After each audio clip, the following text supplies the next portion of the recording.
What's up, YouTube? It's Eric, a Lions fan. Thanks for clicking on this video. Welcome to another beer review, guys. Today we're looking at the Samuel Adams, the Boston Beer Company. This one is their Hefeweizen. This beer comes in at 5.4% alcohol by volume and 14 IBUs. It looks like it's going to be another non-bitter beer, but this Hefeweizen I've had before and I kind of like it. Beer Advocate gives it a 64%. That's an average. They must have changed it here just within the last few weeks. They give an average score of 3.41 or 3.21 out of 5, excuse me, which comes about a 64%, which is about on the D scale, averaged out. Although on a 5-point scale, a 3.21, maybe even a C, possibly a C plus, right around there when you do on a curved scale. But I just do a straight scale, so this one is about a D on my scale. The hops that they use are the Halter. And I'm not very good with German words. The Haltertown Mittelfrau and the Spalt Splatter hops in the 3, 2, 1. What's up, YouTube? It's Eric, a Lions fan. Thanks for clicking on this video. Today we're looking at another beer from the Samuel Adams, the Boston Beer Company. This one is called their Hefeweizen. This beer comes in at 5.4% alcohol by volume and only 14 IBUs. Going to be another not very bitter beer, guys. I've had this before. I like it quite a bit. The hops that they use are the Haltertown Mittelfrau hops and the Spalt Splatter hops. I hope I'm pronouncing that right. I'm not very good with my German. And the malts that they use are the proprietary 2-row malt and white wheat. SRM of 6, that's the color of the beer. So if you have a color scale for beer, it's going to be on the very light side. Went back 1 year in my YouTube videos, guys. Now that they've redone YouTube, you can keep scrolling and scrolling and scrolling. I only went just maybe about to the first 30 that I seen. There wasn't very many for this beer. Ronald Terrio gave it a B+. He said he kind of liked it on his scale. The Tidwell Taste Tour gave it all 9s. The 2 ladies and the 2 guys gave it all 9s. That's an A- beer for them, A category. East Coast LQ Beer Reviews said that he had liked it. And Tom the Beer Whisperer said that he liked it. He thought it was into the style. That's really all I've got, guys. So let's quit talking. Let's start pouring. Let's crack this top. We'll see what we got, guys. Nice hiss. Not very big. Let's get it in with just regular glassware glass. Let's give it an aggressive pour. A little bit of smoke coming out, not too much. See if we can fit it all in here. There we go.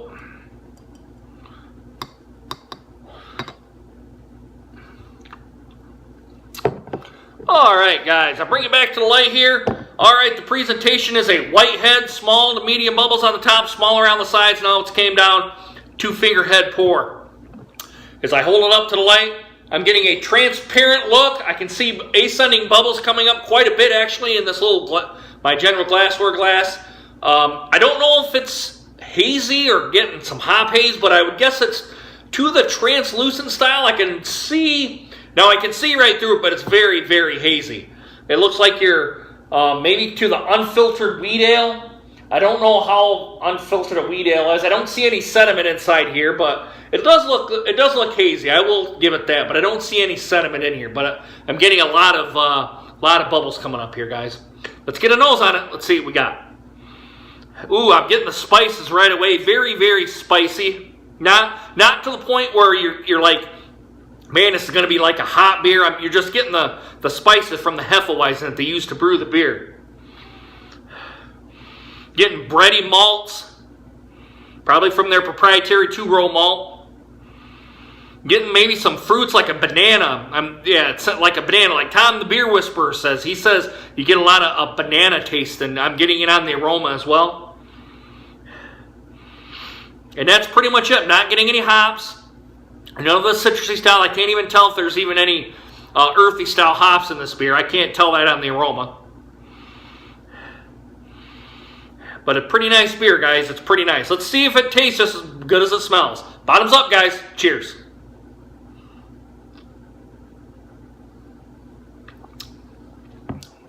Oh, wow.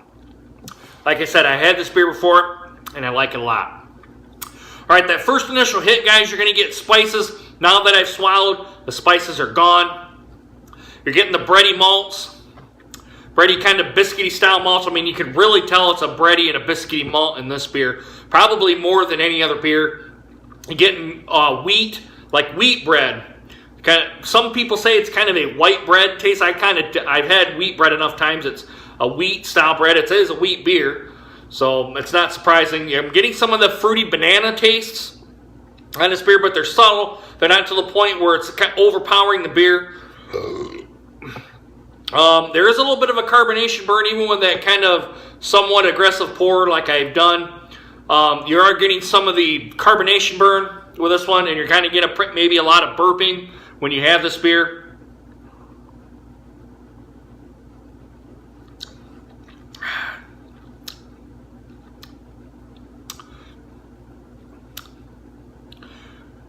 I'm not getting a whole lot of bitterness on it. It's kind of harsh going down, and I kind of mean that as it's probably from the carbonation. This beer has, let's say, the beer has quite a bit of carbonation, but maybe it's the Samuel Adams, the Boston Beer Company. Maybe that's kind of their signature thing, where it's kind of that harsh flavor, or maybe the harshness of the beer. That it's kind of maybe a prickly is kind of how I would describe it the best.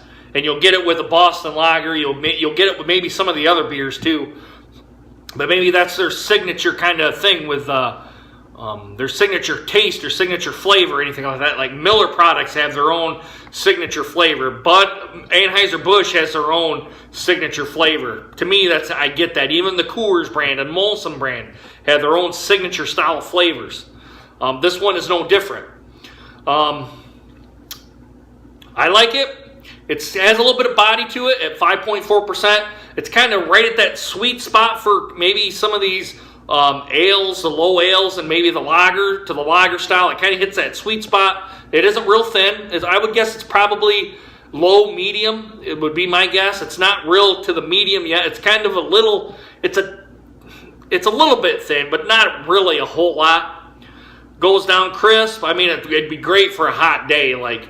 Tomorrow's supposed to be 80 degrees, and we're into October now, and it really shouldn't be 80 degrees in October.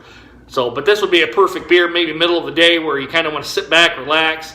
This would be the perfect beer for it. But, guys, I'm going to go ahead and let it warm up and kind of maybe see if some of the more of the aromas come out, and we'll get the final assessment on it, guys. I'll be right back. Hey, guys, I'm back.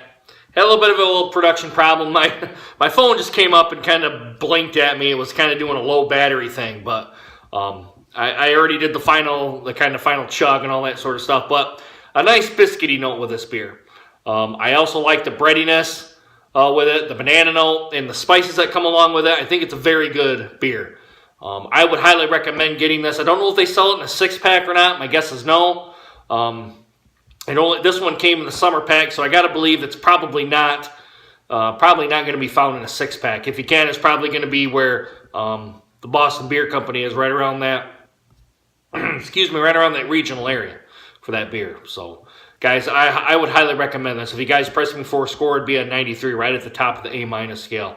If you guys say it was an A beer, I wouldn't disagree with you. I would believe that. So, guys, let me know what you guys think of the Samuel Adams Hefeweizen. Let me know down in the comments what you guys think, and also do a like, subscribe as well.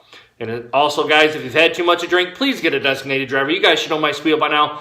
Please don't be a hero and drive home drunk. It's stupid to do it in this day and age. And if you do, you're going to get pulled over by the cops. You're going to do the stupid sobriety test. Then you're going to get a ride to the jail cell. And then you're going to get court fees and then possible prison time.